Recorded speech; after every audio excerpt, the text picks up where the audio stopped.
Welcome to the literature capital. इस video में हम जॉन डन की पोएम द सन राइजिंग का हिंदी एनालिसिस देखेंगे। Line by line English analysis को देखने के लिए आप इस वीडियो के डिस्क्रिप्शन में लिंक है, वहां जा सकते हैं। तो इस पोएम के कंटेक्स्ट को समझते हैं। इस पोएम में जॉन डन सन को कंप्लेन कर रहे हैं, उससे ये आपत्ति दर्ज करा रहे हैं कि तुम क्यों रोज सुबह मुझे उठाने आ जाते हो, मुझे और मेरी बिलवेड को अकेला क्यों नहीं छोड़ते, डिस्टर्ब करने रोज सुबह तुम क्यों आ जाते हो, हमें अलग होना पड़ता है। इस तरह की पोएम्स को दोस्तों ऑबेट कहा जाता था, AUBATE, जिसमें सूर्योदय की बात होती थी। और ये सूर्योदय का समय वो होता है जब लवर्स को बिछड़ना होता है साथ में बहुत समय गुजारने के बाद। तो इस पोअम में 3 स्टैंजाज रखी हैं जॉन डन ने 10 लाइन्स के। पहली, पांचवी, छठी लाइन आयम्बिक टेट्रामीटर में लिखी गई है, दूसरी लाइन डिमीटर में है और बाकी की लाइनें जो हैं वो आयम्बिक पेंटामीटर स्टैंडर्ड फॉर्म में है। तो जॉन डन सूरज को तिरस्कारपूर्ण शब्दों में कहते हैं, busy old fool unruly sun, why does thou thus through windows and through curtains call on us. तुम बहुत बिजी हो, तुम बहुत जगह जाते हो, पर तुम बूढ़े हो चुके हो, तुम मूर्ख हो, तुम किसी का बात नहीं मानते हो, अनरूली। और तुम क्यों आ जाते हो मुझे उठाने के लिए, मुझे मेरी बिलवेड को विंडोज से कर्टेन से डिस्टर्ब करने के लिए आ जाते हो। Must to thy motions lover seasons run. क्या अब हमें अपने प्यार करने की टाइमिंग तुम्हारे मूवमेंट को देख करके तय करनी होगी, डिसाइड करना होगा? क्या तुम्हारे टाइमिंग्स पर हमें आश्रित रहना होगा कि तुम हमें उठाओ नहीं? सॉसी पेडेंटिक रिच, वो सन को कह रहे हैं, तुम दूसरे के कार्य में हस्तक्षेप करने वाले हो, तुम बहुत शैतानी करते हो। जा करके तुम उन बच्चों को क्यों नहीं डांटते जो लेट हो रहे हैं स्कूल जाने के लिए? गो चाइल्ड लेट स्कूल बॉयज, उन्हें जा करके उठाओ ना। एंड सार अप्रेंटिसेस, जो अपना काम सीख रहे हैं, अप्रेंटिस हैं, उनको जा करके उठाओ ना, वो कितने लेजी होते हैं। तुम लवर्स को क्यों टारगेट करते हो, हमें क्यों उठाने आ जाते हो? Go tell court huntsman that the king will ride, जा करके कोर्टमैन को उठाओ ना, जो जिन्हें उठाने की आवश्यकता है, जा करके उन्हें बताओ कि आज किंग जो है वो शिकार पर जाएंगे। Call country hands to harvest officers, जाके तुम गांव में उन किसान को उठाओ जिन्हें हार्वेस्टिंग करनी है। पहले तुम जाकर उन सारे लोगों को उठाओ, फिर तुम लवर्स को डिस्टर्ब करने आना।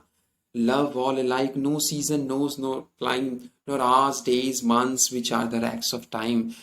प्यार हर सीजन को एक तरह मानता है, वो पैसेज ऑफ टाइम में बिलीव नहीं करता है। उसके लिए क्या सूर्यास्त और क्या सूर्योदय। तो वो कहते हैं हम कुछ वैसे ही हैं, हम घंटे में, दिन में और मंथ्स में भरोसा नहीं करते। हमें पता भी नहीं चलता जब प्यार में होते हैं तो कौन सा महीना, कौन सा दिन, कौन सा घंटा है। तो ये सब हमारे लिए तुच्छ हैं। तो तुम खुद आकर के अपनी समय को दर्ज मत कराओ हमारे सामने। दोस्तों, इस तरह के लिटरेरी डिवाइस को लाइटोट्स कहा जाता था, जिसमें अंडरस्टेटमेंट दिया जाता है। समय वैसे बहुत पावरफुल है, लेकिन इस लाइन में, लास्ट की 2 लाइन में समय के इफेक्ट को कम किया गया। ये हाइपरबोली का उल्टा होता है। नेक्स्ट स्टैंजा में हाइपरबोली का हमें एग्जाम्पल दिख जाएगा। Thy beam so reverent and strong, why shouldst thou think? John Donne sun को कह रहे हैं कि तुम्हें क्या लगता है कि तुम्हारी जो किरणें वो बहुत स्ट्रांग है, बहुत रिस्पेक्टफुल है, ऐसा लगता है तुम्हें? किस भ्रम में जी रहे हो तुम? I could eclipse and cloud them with a wink, अगर मैं चाहूं तो उन्हें अभी उनमें ग्रहण लगा सकता हूं। अगर मैं अपनी आंखें बंद कर लूं तो तुम वहीं के वहीं रह जाओगे। मैं तुम्हें अपने रूम से अलग कर दूंगा, मैं देखूंगा ही नहीं तुम्हारी तरफ। But that I would not lose her site so long, पर मैं ऐसा नहीं कर सकता, क्योंकि जब मैं आंखें बंद करूंगा तो मैं अपनी बिलवेड को नहीं देख पाऊंगा, वो मुझसे नहीं होगा। If her eyes have not blinded दाइन, मेरी बिलवेड की जो आंखें हैं वो इतनी पावरफुल है कि वे तुम्हें अंधा कर सकती हैं। इतनी स्पार्कलिंग, इतनी फ्लैशिंग, इतनी शाइनिंग आंखें हैं मेरे बिलवेड की। यहाँ हाइपरबोली का यूज किया है उन्होंने। Look, and tomorrow late tell me whether both the Indias of spice and mine be where thou left them। तुम देख लो और कल तुम आना, कल तुम लेट आना और मुझे बताना कि आज जो तुमने दोनों इंडियाज को देखा है। यहाँ पे 2 इंडिया का जिक्र है, एक ईस्टर्न साइड में, एक वेस्टर्न साइड में। ईस्टर्न साइड हमारा देश भारत है, जो स्पाइसेस के लिए बहुत फेमस हुआ करता था। और ये जो माइनिंग की बात कर रहे हैं, खदानों की बात कर रहे हैं, ये वेस्ट इंडीज का जिक्र है। तो ये दोनों इंडियाज जो हैं ये बहुत वैल्यूबल चीजें देते थे यूरोप को, इंग्लैंड को। तो वो कह रहे हैं कि आज जा करके देख लो, जो ज्योग्राफिकल पोजीशन में दोनों इंडियाज हैं, मतलब इंडिया और वेस्ट इंडीज जो हैं, वो तुम्हें कल वहां नहीं मिलेंगे। आज जहां तुम उन्हें छोड़ के आओगे, कल तुम आना लेट में और मुझे बताना कि क्या वो वहीं पर है, और लाई हियर विथ मी, या फिर वो यहाँ आ चुके हैं, इस रूम में आ चुके हैं, जितने भी वैल्यूबल चीजें हैं वो इस रूम में आ चुकी हैं, सारी प्रेशियस चीजें। ये रूम हमारा ट्रेजर है, मेरी दुनिया यही है। Ask for those Kings whom thou sawest yesterday, उन राजाओं को जो तुम आज देख कर के आए या कल देखोगे, कल आकर के मुझे बताना कि क्या वो राजा वहां पर हैं। तुम्हें वो राजा वहां नहीं मिलेंगे क्योंकि वो भी हमारे कमरे में आ चुके होंगे। इतना ज्यादा ट्रेजर है इस रूम में। दो प्रेम करने वालों की पूरी दुनिया एक रूम ही होती है। तो तुम्हें कोई भी वहां अपनी जगह पर नहीं मिलेगा, सब हमारे रूम में आ जाएगा। एक माइक्रोकॉज्म क्रिएट हो जाएगा हमारे रूम में। And thou shalt hear all here in one bed lay, और तुम्हें आकर के पता चलेगा कल कि सब कुछ हमारे बेड पर आ चुका है, हमारी दुनिया सिमट चुकी है यहीं। She is all states and all princes I, एक मेटाफर का यूज करके कह रहे हैं जॉन डन कि मेरी बिलवेड जो है वो सारे राज्यों के बराबर है और मैं उन राज्यों का प्रिंस हूँ, मैं मालिक हूँ उनका। नथिंग एल्स इज, इसके अलावा कोई भी सच्चाई सही नहीं है, इसके अलावा सब झूठ है, सब शैलो है। प्रिंसेस डू बट प्ले अस, जो राजा महाराजा होते हैं वो हमें इमिटेट करते हैं, वो हमारी नकल करने की कोशिश करते हैं। हम राजा महाराजा नहीं बनना चाहते हैं। वो लोग हमसे जलते हैं क्योंकि हमारे पास प्यार है। प्यार दुनिया की सबसे बड़ी दौलत होती है।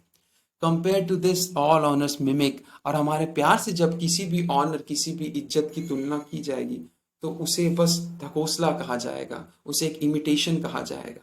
सच्चाई जो है वो प्यार में है। ऑल वेल्थ एल्केमी, जितने भी दौलत है दुनिया की वो सब झूठ लगेगी तुम्हें।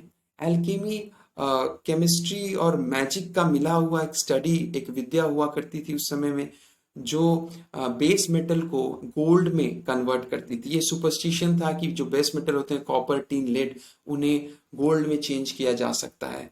तो जॉन डन कहते हैं सूरज को कि तुम देखो, पूरी दुनिया तुम्हें लगेगी कि सब बेस मेटल है और जो सारा गोल्ड है वो हमारे कमरे में है।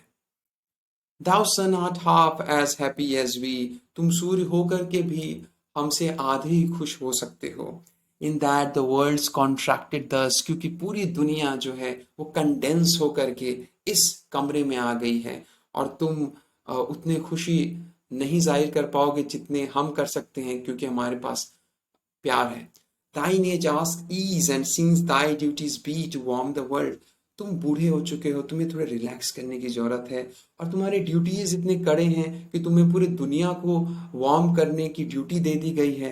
दैट्स डन इन वार्मिंग अस, लेकिन मैं तुम्हें शॉर्टकट बताता हूँ, तुम आकर के हमें वार्म कर दो, इस तरह तुम पूरी दुनिया को वार्म कर दोगे। शाइन हियर टू अस, हमारे पास आकर के शाइन करो। एंड दाउ आर्ट एवरीवेयर, और तुम हर जगह पहुंच जाओगे। ये एक इनडायरेक्ट मेथड होगा अपनी ड्यूटीज को पूरा करने का। This bed that centre is, ये जो बेड है वो तुम्हारा सेंटर होना चाहिए, केंद्र बिंदु होना चाहिए जहां तुम्हें रोज आकर के शाइन करना है। ये तुम्हारी ड्यूटी होनी चाहिए। दीज वॉल्स द स्फीयर, और इस कमरे की जो दीवार है वो अपने आप में प्लैनेट्स हैं, अपने आप में हेवनली बॉडीज हैं।